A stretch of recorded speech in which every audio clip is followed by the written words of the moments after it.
Welcome to another Be Great with Nate podcast episode. In today's episode, we're going to go over understanding metabolic typing by William Wolcott. I think this is going to be very fascinating for you because a lot of you probably wondered why some people do really good on a high carbohydrate diet versus some other people doing better on a high protein and fat diet. And I think the biggest thing that this can create is a lot of confusion, disagreement, and separation for the simple fact that some people just don't understand that their metabolism, their body, their genetics do better with one particular diet rather than the other. And the reason why this can cause many problems is because if there's health experts or influencers online saying this one particular diet is the one diet that everybody should eat, we have to take a little pause there and understand that everybody is different. Because if you follow a diet that does not match up with your metabolic type or your genetics, you'll find yourself having a lot of trouble on a particular diet. And here's a little thing. One thing we learned in school, the more childhood trauma somebody has, the more they're going to want to fit in. So I can run into people that are following a particular diet that no longer works for them, that causes a whole bunch of problems, and they stick to it for the simple fact that they're a part of this community. They're a part of this tribe. They did all this research. They brought all these supplements. They brought all these books. And it's a part of them. Their belief system and their subconscious mind does not want to move on and try something differently because they finally found a tribe, a group of people who they feel a part of and associated with. So I just wanted to start this podcast by letting you know, if you're on a particular diet, I'm going to be going through what metabolic typing is, and maybe you're following the right diet for you, which is awesome.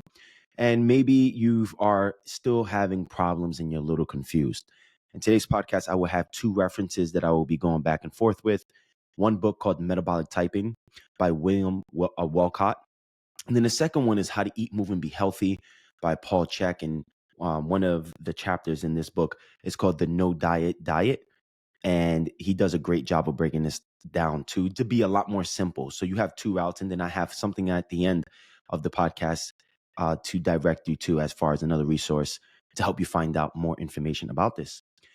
So what is metabolic typing? Metabolic typing is basically, it was a groundbreaking approach to nutrition that aims to identify why different diets work for different people, right? So like I said, some people do really good on a vegan diet. Some people do really good on a carnivore diet.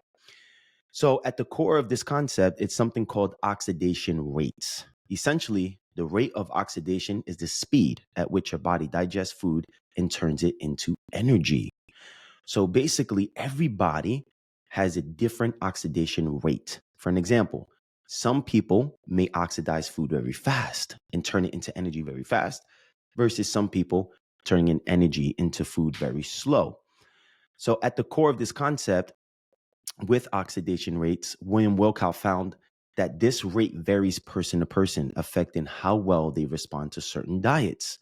So what William Wolcott discovered while writing his book is that some people that are fast oxidators would do better on a particular diet. Some people that are slow oxidators would do better on another type of diet. So when it comes down to the role of oxidation in diet, the concept of oxidation refers to the biochemical process of turning food into usable energy. Your oxidation rate significantly impacts how quickly or slowly you should be eating certain foods. For an example, fast oxidators might find themselves they need more protein to feel satisfied, whereas slow oxidators may benefit from a carbohydrate-rich diet. So when he was going through the process, and you can learn more about this in the book, and I'll have that down below, all the references for the book and everything I go over today, he determined there was three different oxidators. There was something called the fast oxidator. There was something called the slow oxidator. And then there's another one called the balanced oxidator. So fast oxidators are individuals who rapidly convert food into energy. They typically benefit from a diet rich in proteins and fat. So I'm going to be bringing you through something that was fascinating, and it's written on page 46 of How to Eat, Move, and Be Healthy. And these are not my words. I'm quoting from Paul Chek in this book. I usually love to read this to certain clients that happen to be a fast oxidator. Paul Chek calls this the polar type because he had the rights to use this information in his book, but since he couldn't use the exact word of a fast oxidator or protein type is what this would be called in metabolic typing, he made it the polar type. So when I refer to polar types, just know that I'm referring to the fast oxidator and a protein type. Listen to this and let me know if this resonates with you. Polar types are generally people who live to eat. You don't want to get in between a polar type and food when they are hungry. When polar types follow the pyramid, a food pyramid or dietary advice given in most exercise magazines, they become chunky, fat, and downright miserable. Since polar types burn through carbohydrates quickly, they must eat more protein and fat than carbohydrates to slow down the digestion of carbohydrates in their body. So, with a fast oxidator, if you give them a food that digests fast, let's just say I give you a banana just by itself and you are a fast oxidator, you already turn food into energy fast. So that banana is going to speed that up even more because that burns fast as well, right? So with a fast oxidator, the goal is to make sure the person is getting enough protein and fat along with the banana to make sure that it could slow down the oxidation rate, meaning slow down the process at which the food can be broken down. So polar types, against the advice of many health experts, frequently find they sleep better and wake rested if they eat a meal higher in protein and fat closer to bedtime. This is largely due to the fact that polar types tend to burn through carbohydrates in their metabolic pathways, leaving them hypoglycemic, low blood sugar. And then he goes on to say, when this happens, like I always say in my TikTok lives, on my podcast, on my YouTube, when a person is having, I call them blood sugar issues. If a person is very sensitive to too many carbohydrates, your blood sugar will drop because you burn the carbohydrate very fast. When you have blood sugar issues, especially when you're sleeping and your blood sugar drops, that would rise cortisol levels. So your sympathetic nervous system will activate and it can deactivate the parasympathetic nervous system, which can cause many problems. One of the reasons being cortisol is not supposed to be at its peak while you're sleeping. Cortisol usually starts rising around 6 in the morning and usually can be at its peak anywhere from 9 to 10 o'clock in the morning. Melatonin levels are supposed to be at its peak in the middle of your sleep. But when your blood sugar drops, that doesn't happen. Cortisol levels have to come up to save you from low blood sugar. It's a response to low blood sugar. So this can cause many issues with your hormones. As a result, you wake up feeling like you've been wrestling all night and we usually head to a pot of coffee to start the process all over again. This is the very reason why polar types need to be very careful what they have for dessert and what they drink, particularly within a few hours of bedtime. If they eat or drink too many carbohydrates, they're setting themselves up for visits to doctors and therapists for many seamlessly unrelated nagging conditions, which often get treated with pills, creams, and other medications. I've often seen symptoms such as chronic headaches, depression, chronic fatigue, poor concentration in the morning, back pain, neck pain, constipation, and low sex drive clear up by simply balancing out blood sugar levels in polar types, especially before bed. Very important information. So, in my experience of working with clients, I typically run into more fast oxidators than slow oxidators.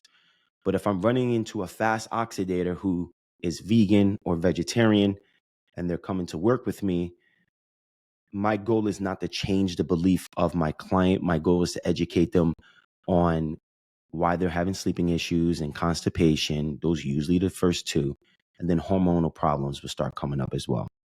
And also with all the other things, chronic fatigue, low motivation, etc. So I just wanted to give you a nice little example of a polar type, which will also be considered a protein type in metabolic typing and a fast oxidator. Okay. Slow oxidators are the opposite. They convert food into energy at a much slower rate and often do well with a carbohydrate focused diet. Slow oxidators, in my opinion, you can learn this in the metabolic typing book. Slow oxidators usually can be lengthy, pretty tall. Usually they were thin growing up.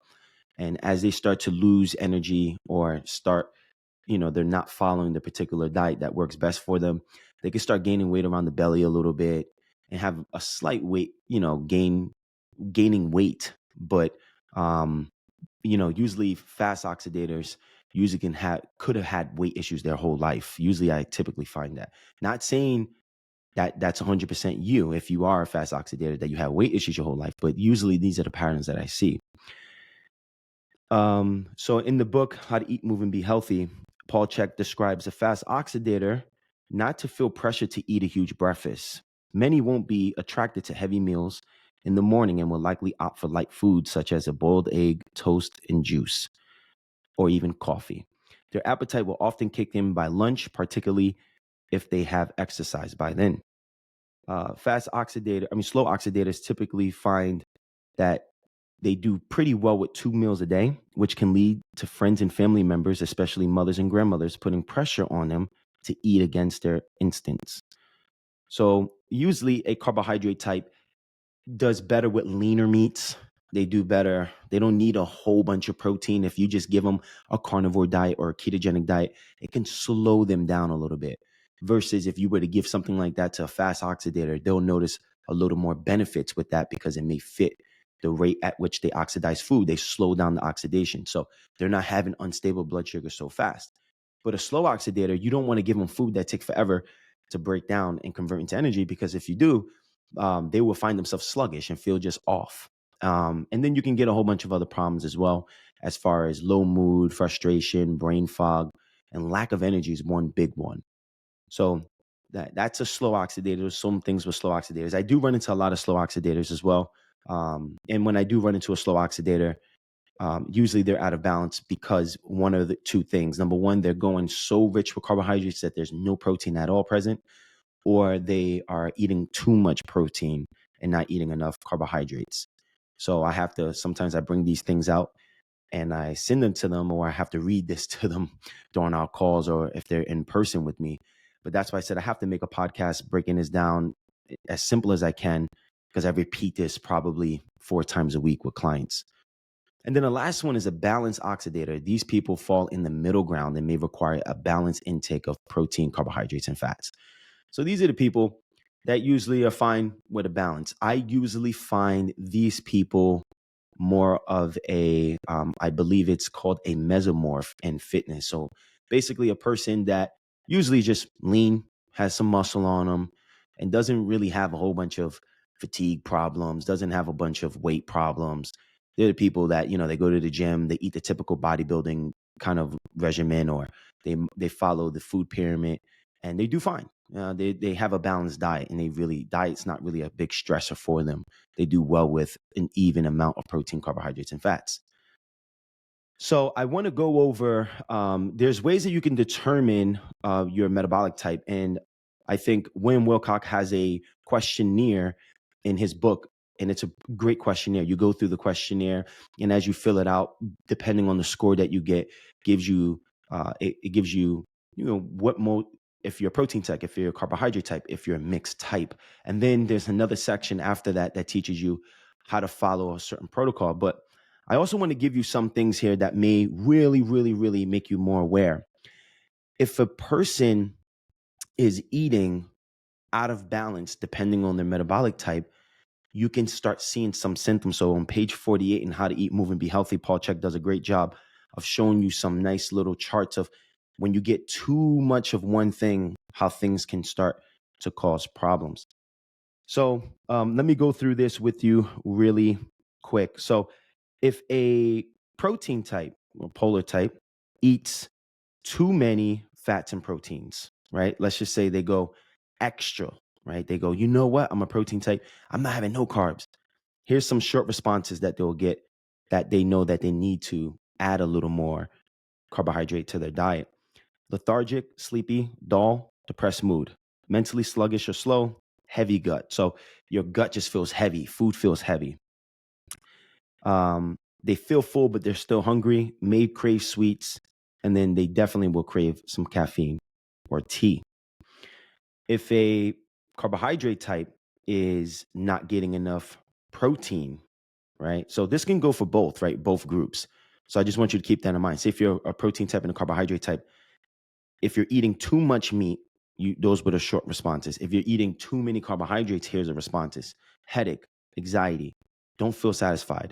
You get hungry really fast after your meals. May crave fat and protein, may have a jumpy mind like an ADHD behavior, tired but wired, jittery, nervous energy highs and lows.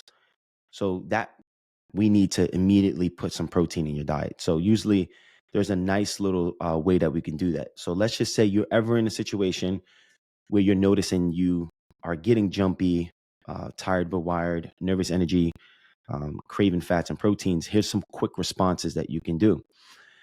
You can increase water intake, avoid alcohol, choose fatty or low glycemic desserts, avoid coffee, espresso, or tea, because what that would do is that's only going to ramp you up a little more.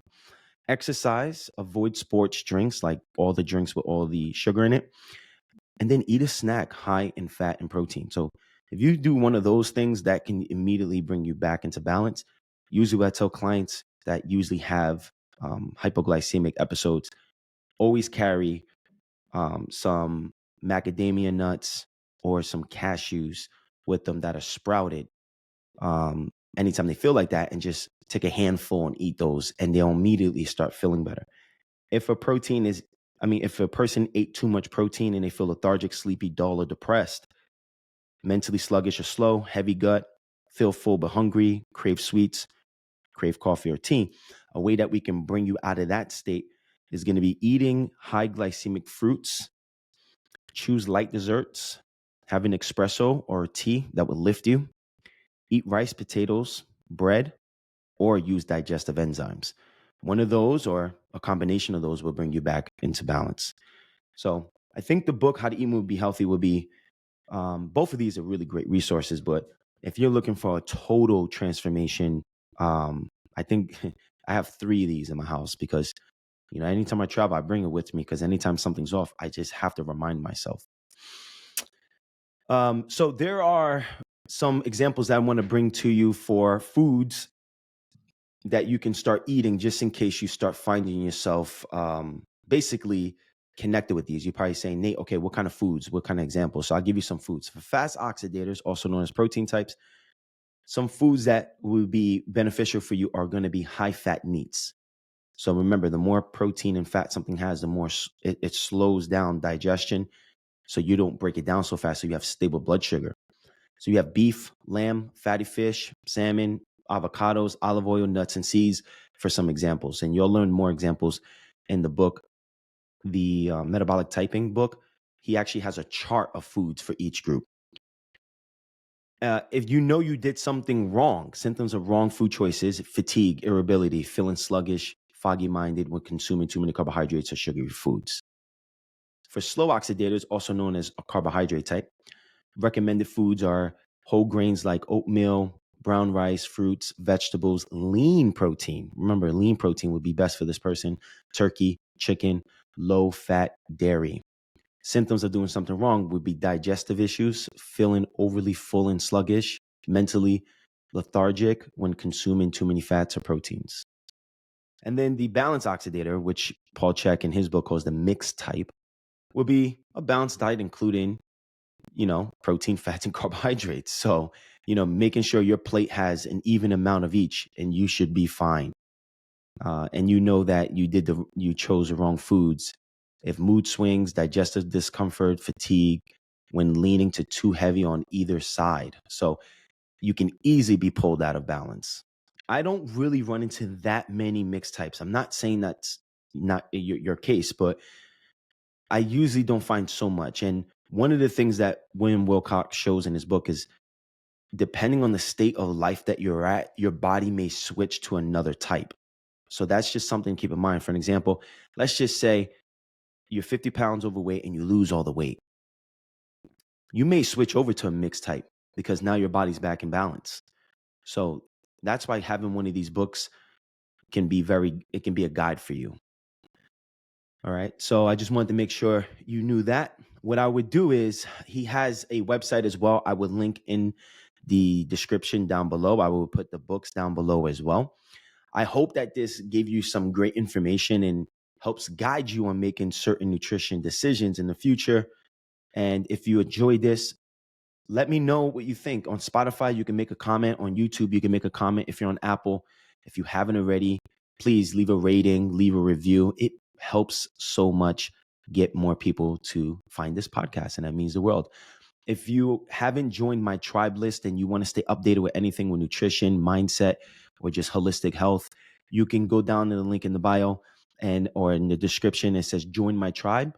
As soon as you join, make sure that you confirm your email and you will be pulled right on to our tribe newsletter list, where each week I try to send something that's informative that can help you become the best version of yourself through mind, body, and emotions. Have a great, great day, and share this with somebody that needs to hear this. And thank you for being here, and I'll see you in the next one. Peace.